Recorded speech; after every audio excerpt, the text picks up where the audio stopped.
So I'm on my way to Kevin Pecos' show, ASPN, and I'm going to log off because I can drive right now and I don't want to get into an accident. All right, so I'm here in the parking lot. I just got here, so we're going to go in and have a good time with Kevin, and I'm not driving, so I'm parked, so I'm safe. So I can see them in the door and all that stuff, so it's just about countdown time. What's going on, brother?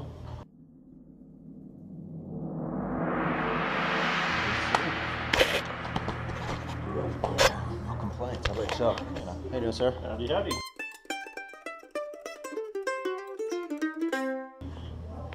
Is that the man himself? Hey, Vince. How you doing, brother? See you, man. You too. Did you ride a bike or a motorcycle or a car? What'd you get? No, same old truck. And I met him, I guess you said it was 2001. 2001. Yes. Yeah, time flies so fast. It sure does.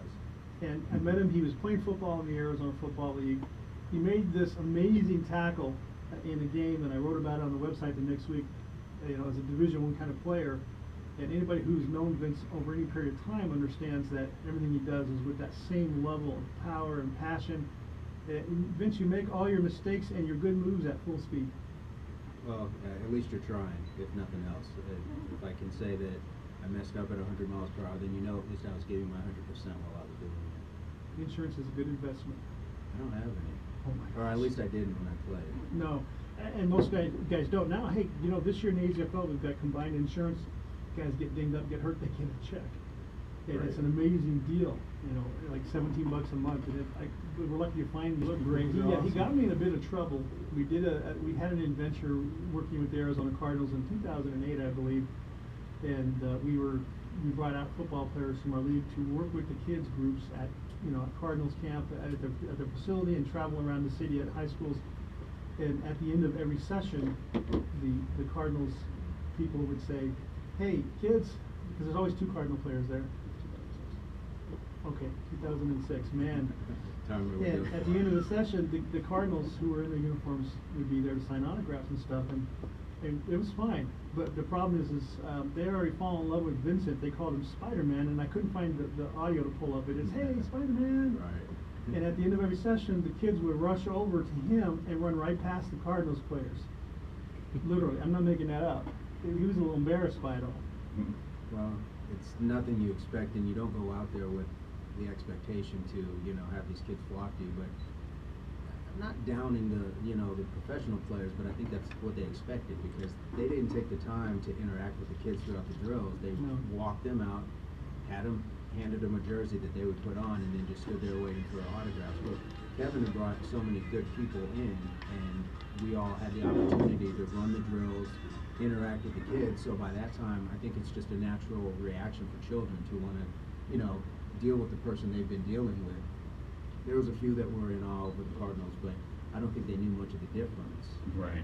Well, what they did know, it's like the school and the Cardinals would bring out souvenirs to sign, and they'd give us the marking pens, and all of a sudden I look over, and Vince has 28 kids surrounding him and pushing on him and handing him the Gatorade bottles and stuff to sign, and one of them all of a sudden signed my shirt and turned around so he could. He signed all 28 of them. Last time we did that. Right. Permanent marker. Like the third week of school. And he signed their shirts. Oh no.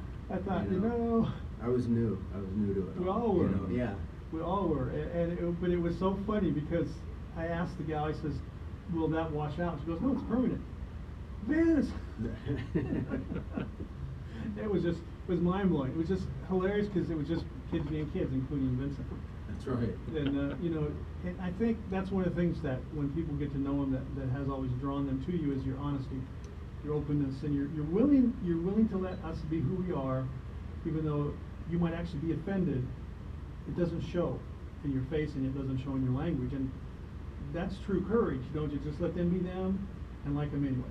Well, I had to learn, on several levels the hard way that, acceptance is probably the greatest thing that you can, extend to somebody. And so now in a lot of cases, it's, you don't mistake what I'll accept for what I'll tolerate. Right. Those are two different things, and it's a very fine line between them. But there's a mistake that sometimes people make, and it's also goes along the lines of mistaking kindness for weakness. You know, Okay, get the mic sort of closer. thing. Am I too far? There you go. So, yeah, you learn to accept people for who they are, because it's the same way that you would want to be treated. We're all human, we all make mistakes. So let's try and overlook them when they're, you know, really over the top. Then you step back, and it's okay to begin to live a more peaceful life, but you're also entitled to be angry. And that's kind of the mistake that people will make. They think, well, I'm meditating this and that, I have to absorb everybody's anger and this and that. I still blow my top the same way that I always have, but it takes a lot more, and I accept it, you know, in what I'm blowing my top about, and then I will sit down with this person, be it my daughter, be it whoever else, and we have a talk about it, and we come to an agreement, or we come to an understanding. This is where things went awry.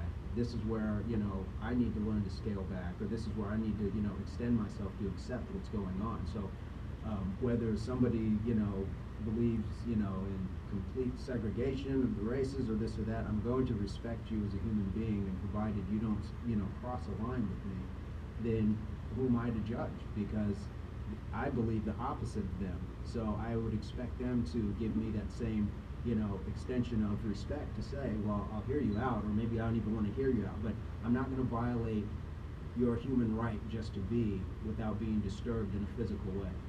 You know, so it's just one of those lessons, and I think maybe you learn those as you get older, definitely. But once it comes upon you, it's like a moment of clarity, and then things just start opening up, doors start opening up, and the people that I've been able to meet because of those, you know, concessions that I've made within myself. And when you humble yourself, you know, gosh, I'm still in awe over the amount of people that I've met, the amount of things that I've been able to do. And it starts with the ASPN, because a lot of the stuff that I've been able to do, I've always said there's a direct line that goes right back to everything we were just talking about. And when I was able to, you know, see that there was more to football than just catching passes, scoring touchdowns, and, you know, things like that, then it became a community effort. And then when I was able to own my own team and take money and put it back into the community through St. Mary's with Will, and all the things that we did, we were a broke team, but every dime that we had went back to the community or went into helping somebody. So we've always tried to, you know, follow the blueprint that the ASPN is, which is really keeping the dream alive. I just happened to do it on a smaller block because I didn't own the league, I just owned the team. But it's, you know, it's a wonderful thing to have. And with that, going out and talking to the kids and everything else that we've done, I've been able to do that in schools, and then it kind of parlayed into other things. And when you honored me with the 2006 Man of the Year award, then things really took off. And then I had to realize that this is the universe kind of telling me this is where I need to be, you know, this is my place now, this is what I need to start aiming for. Sports wasn't going to be it. And sometimes you just have to realize that, yeah, you play sports for a certain amount of time, but you're here so much longer. That's true. And so what are you going to do worthwhile that has the same amount of challenges, that has the same amount of rewards? Sometimes it's actually more rewarding, and touches that many people. You can only score so many touchdowns and people cheer for you so long, but when you really start to, you know, find yourself, you know, helping other people, more people cheer for you in things, in instances like that, and that's where it's really taken off. So I can't take all credit, because I've only been put in places where other people were allowed to help me, or I was, you know, able to ask for their help. And when you have that, you know, your life's a blessing. So it's I could ramble on all day about it, but that's just the long and short of it. I've been very lucky. Don't look away this time. I'll take the shot. Yeah. Perfect. Vince kept us cool while he's being blinded by Kevin with his flashes. Well, Selfies. Kevin's a photographer, so yeah, he's paparazzi. Paparazzi. And, on Facebook, on the event page, a lot of things he's doing now with his Impact Athletics Association, which is an amazing things he started here, which is a big project. We'll talk about that. His work, you did a pilot for it. Talk about the pilot real quick. Yeah, we just shot a pilot with a buddy of mine, David Rory. Bring it to He goes like, maybe you leaning like that on the weight. You know, like Okay. knees are gonna hurt you. Wait, does that mean or no? And then you can be like, oh, heck yeah. Oh. Scene 5, take 4. Here we go, and action. Hey, Amanda, isn't that your boyfriend over there, the booth grabber? Yeah, that's him. Kind of cute, but a total dork. Oh, you never let me grab your boobs on the first date. This cousin's ever gone on a first date since. Wait, I mean, it could happen. There's not going to be a first date like that. Men. Cut. Sandra, put you back in there, Vincent. Very talented guy. He does a lot of writing. I've been lucky to work with him on a lot of occasions through ads that he'll shoot. The studio that he works for has a contract with one of the casinos in the valley, so I've been able to get voiceover work and Wow. print I've work. seen you on and things TV like that. in commercials. Yeah. So David, he writes on the side, and he does fantastic work. I always tell him he needs to be in the things himself, but he doesn't do it. But this one is it's called Redo, and I was hoping he was going to call in for it. But You may still. yeah, David, if you hear me call. But it's he's got a new pilot, and he's shooting it and shopping it. And so we had the good grace of a bar out in Chandler, and I forget what the name of it is. They changed their name, so it escapes me. But we went out and shot last Sunday, and it's funny, it's good, you know. And he's got a knack for these things. So I have nothing but gratitude when he calls me to be in on these things. So I get to be the bartender, and the bartender's name is Vince. I know it's a stretch, but Can you get into that character? yeah, it's kind of hard sometimes, but yeah. And he writes me in a couple lines and things like that, and it takes me about a month to remember them, but we get it That's down, nice and stuff. so we have a good time with it. He's also the same guy who shot the music video for Shine. Oh, no, Okay. yeah. Yeah. That's awesome. That's a great video. All those are on the Facebook event page, and when this show's done, they take that down. So I'm going to put them all on their own page and keep everything fresh. There's David now. Well, as soon as he gets them hooked up, we'll introduce him. Tell us in our ears when he's ready, Mark. And David is also the guy in the Shine video who's at the beginning. I got you this mic. So come in. Oh, hell no. Yeah, I got you, man. I got you, dog. I know. Listen, yeah. I know what I'm saying. Yeah. F the haters, dog. That's right. Okay, see you tomorrow. Peace. Vince, why don't you dress, man? What is this? This, my friend, is hip-hop. No, this is not hip hop. See, No. Hip hop is a culture. It's not a fashion. It's not all of this. Dude, I know hip-hop. I'm from the streets, dog. Look at this. Check it out. We're going to make it rain up in here. I got some champagne. I got it all, man. I got some bling here. We got the Bentley coming at 6 o'clock. And check out this mic. Vincent, I made this custom. Yes, and Like the mocked up at agent end. or something like that? Yes, Okay. yeah, he's hilarious. I told him he stole the video. All right. Well, introduce him. David, you there? I am. What's going on, my man? I was listening to the football talk. You fish on football. What am I going to tell him?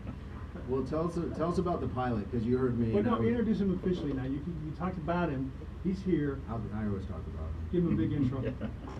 Ladies and gentlemen, David Rory, director extraordinaire from Great Scott Productions. I love it. Good. You're good.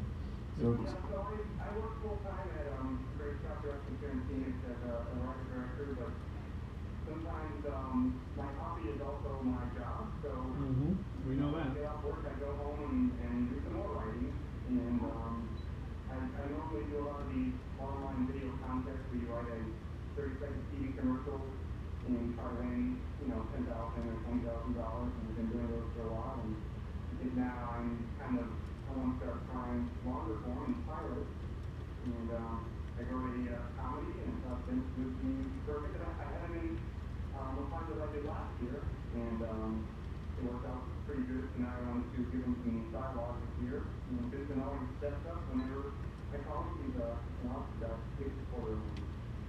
Yeah, I'll help David out with anything. And I told him he's gotten me paid work. He's gotten me, you know, really looks from his boss who owns the studio into doing voice work. So I said at some point I've got to start either coming out and washing his car or cutting grass or something because you know, I can't pay him back for all that. But he's definitely, you know, just one of my favorite people to hang out with and be on set with because no matter what's going on, he's got a plan. And I like to think that my training kind of follows that. The first time I met him, I was supposed to be just a thug in a lineup, in a police lineup, and he put me as a cop. He said my face was too kind. So it was the Southwest Airlines. Okay, ma'am, this is our observation room. We've got a two-way mirror installed. That way you can see them, but they can't see you. All I see is us. Oh, man. I think I installed this mirror backwards. Want to get away? Now you can with Southwest's new getaway fares starting at just $49. But hurry, seats are limited. You are now free to move about the country. He knows how to, you know, adapt on the fly, and there's nothing like being around him. He's a great guy. Well, Vince has got, you know, he's got charisma, and, you know, when you're doing casting, you know, you hear about saying about, you know, this actor, he's got that certain dynamic that sets him apart from other players. And, it's like, he's not the lineup type, so I'm like, let's put him in the main part. Well, that means we're going to take a quick break, but David, don't go anywhere. And when we come back, we'll talk with you and Vincent some more. I think what key to all of this is that you guys are both working at your jobs and working full-time on your dreams, and that's the reason Vince is here tonight. So we'll be back in just a few. You're listening to the Arizona Sports Network. To listen to, and when people say things sometimes from a point of confusion or anger or just mistrust, Vince understands that at some point that'll either clear up or go away, but he doesn't have to live with them. So it doesn't make it his point to punch him in the face in the meantime. But Vince has had an interesting life, one that I dare say I wouldn't have wanted to experience based on what he's told me. And we're going to talk about that more. We're going to have the Amber Martinez and Courtney Gambrell calling in. Mark's get ready for that call around 9 to talk about the Tucson Desert Demons, and Vince has graciously agreed to stay. Because what we want to talk about is, in the Arizona Football League, we have so many young men, including the coaches, maybe in their 30s or 40s, who all their life they've had dreams. Mm-hmm. And of course in football, the dream is to be part of the game at a different level. A lot of these young men want to be high school coaches, position coaches, and head coaches. And some of the guys would like to go to college and coach. And then there's the players who see themselves advancing and getting back into their dreams. And a lot of young men have the same attitude towards their not getting there, which is, you know, they use those phrases like it's politics, or they didn't want me to make it, or if I only had a chance. And those things can turn cancerous in the spirit rapidly if that becomes your anchor of why it didn't happen, which is somebody else being the reason. Right. And what happens when men stand up and make themselves the answer, and find an answer in the middle of that confusion, that's a rare occurrence, Vince. I'm here to tell you, it's a rare occurrence. And then to continue on, you've been in movies and television. We're talking about a pilot here. The word free came out, but it's not like that. I put out his International Movie Database link online. Check it out. Those are not freebies. Those are not fly-by-nights. That's the top of the heap. He's a musician, an artist, a songwriter. His music links are on the Facebook page. There isn't anything that he wants to do that he can't do. And through the darkness of those times growing up and trying to reset your life path, you had the dream, you had the vision you're living now, but you were also going through the things that stop most people dead in their tracks. And they end up angry, and they grow up in 30 and 40 and 50 as angry, and they're still talking about somebody who blocked their path. Whether it's a parent, a coach, a business opportunity, whatever. Someone stole their dream. And Vince, you didn't let them. No, you can't. You know, at some point, there's, you know, the word accountability has to come into play.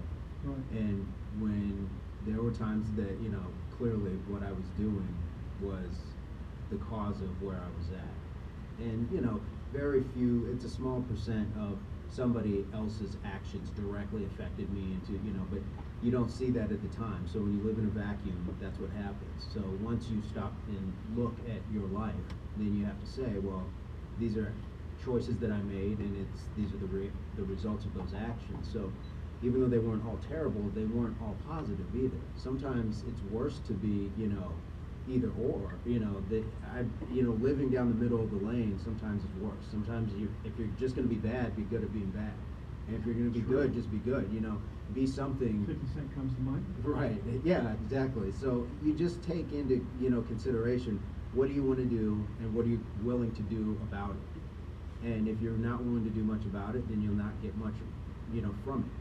But in all those times, I just kept thinking, you know, this is what's making me who I am now. If it's tough, then it's worth it to go through it. But when things are too easy, then you sometimes have a false sense of what you're capable of. And it's no different if I were to, you know, race a bunch of children and thought I was fast. And then you race people of your own actual skill level, and it's a rude awakening. And sometimes that's what happens. So, in a lot of times, in a lot of senses, early on in my life, I just wasn't doing enough. And my parents, you know, had a brand of tough love, or my mom did, that just said, you know, out. So I was out. And then when things got worse with their marriage and they split and everything, then I really had no place to come back to. So finding yourself on the streets, literally on the streets, it's tough, but for some reason, I don't know, it never bothered me the way that it probably should have, because I knew that I put myself in that position.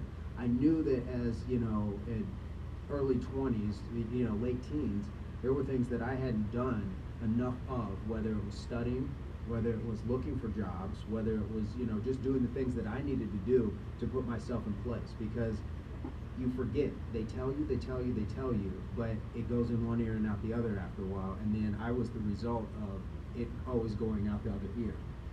And so when you find yourself sleeping bus stop benches, you know, things like that, you just have to reflect. And so I didn't have a second thought about, wow, this is somebody else's fault. I knew that this is what was going on. And I had a sister who, you know, we've just had a tumultuous, you know, relationship, sibling kind of thing, but she offered to take me in for the night, and she was going to take me to a homeless shelter the next day. And then I realized, now you're really in this by yourself, because and you don't want to put it on family, because family does a lot, but sometimes family doesn't do a lot. And it didn't bother me either way, but what I knew was, I said, no, I'm not going to go to a shelter, because there's a slew of people who have physical, emotional, mental problems that do not get the help that they need from our society, that need those beds. And I'm capable.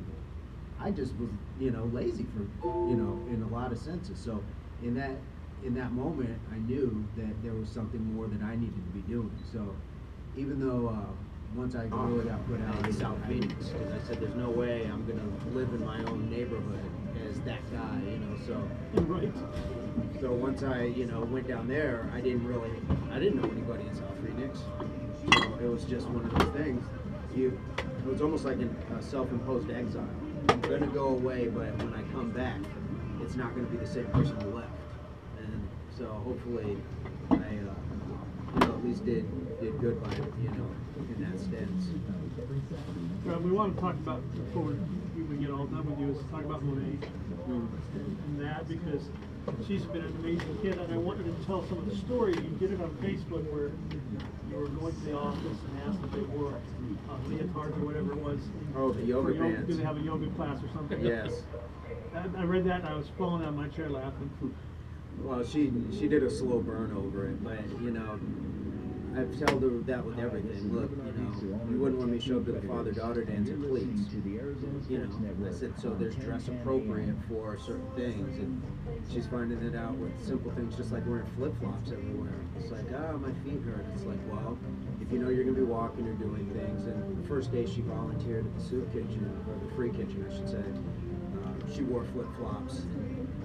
After that, it was sneakers, and I just said, you know, look, there's certain things that you want to be safe, you want to be, you know, clean too. You know, you're serving food. Nobody needs your feet, you know, your bare feet exposed in the same air that people are eating. It's true. There's just a whole lot of things, and Yeah, it was kind of a yeah, slick it's floor, and just say, just wear shoes, be dress appropriate for it. You show up, be everything that they need you to be, without a distraction of something like flip flops. Just wear flip flops if you're going to the pool, or you're going to hang around the house, or go check the mail or something. But most of the time, at least have sneakers, or have something else. Be ready.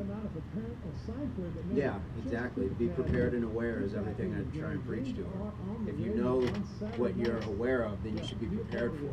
And if you're prepared for anything, then you're already aware. So they go hand in hand. It's a good marriage of things, but I can see the glaze starting over. Like, I hear you, Dad, but Yeah, really, it's like, yeah. you're I had,